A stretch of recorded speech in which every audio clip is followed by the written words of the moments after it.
শহর কলকাতায় ফের অগ্নিকাণ্ডের চাঞ্চল্য। সোমবার বিকেলে বাগুইহাটির জোড়া মন্দিরের অদূরে ভিআইপি রোডের উপর দিয়ে যাচ্ছিল একটি সরকারি বাস। হঠাৎই বাসটির ইঞ্জিন থেকে ধোঁয়া বেরোতে শুরু করে। মুহূর্তের মধ্যে আগুন ছড়িয়ে পড়ে চলন্ত বাসে। ঘটনার আকস্মিকতায় আতঙ্ক ছড়িয়ে পড়ে যাত্রীদের মধ্যে।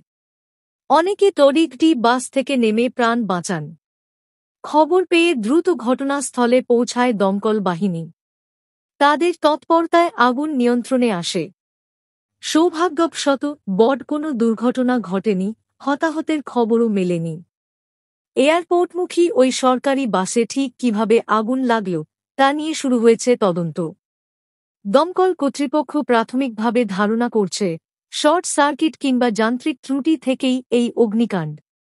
এমন ঘটনায় ফের একবার প্রশ্ন উঠছে, শহরে চলাচল করা সরকারি বাসগুলির নিরাপত্তা